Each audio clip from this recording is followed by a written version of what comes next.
अगर आप भी चाहते हैं कि एसएस फिल्म्स मोतिहारी के ऑडियो वीडियो सबसे पहले आप तक पहुंचे, तो इस चैनल को सब्सक्राइब करें और साथ ही बेल आइकन को दबाना ना भूलें। Presented by SS films Motihari.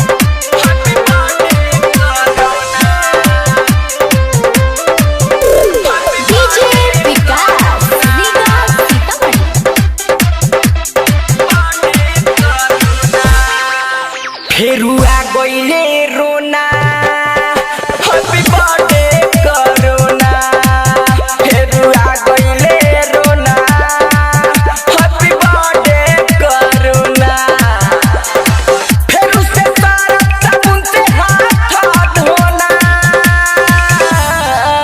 फेरुआ गइले रोना हैप्पी बर्थडे करोना।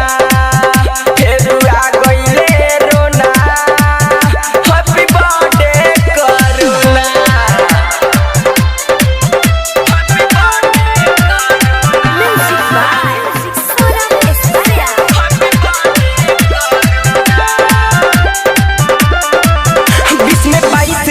जन्म भइल रहे तोर, सब धीरे धीरे लोग बात रहे भोर। 2022 के जन्म भइल रहे तोर, सब धीरे धीरे लोग बात रहे भोर। फिर लॉकडाउन लागी हो, लोग के चाहुन लागी हो, घरे में बैठल बैठल कुछ ना मन भाउन लागी हो।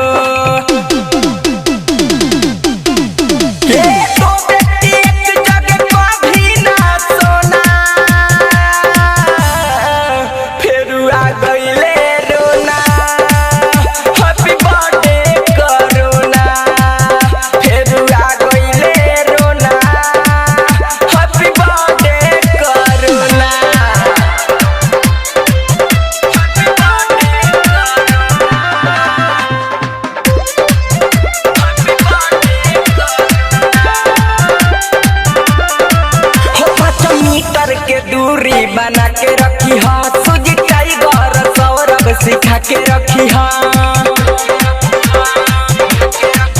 5 मीटर के दूरी बना के रखी हा, सुजी टाइगर सौरभ सिखा के रखी हा। कहता फैशन फिरोज बड़े मनी तो रोजे रोज, जे भी सुनत आवे हाला उ रहता नहीं सोच।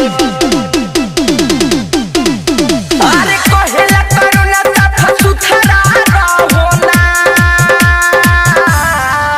फेरुआ गइले रोना हैप्पी बर्थडे करोना।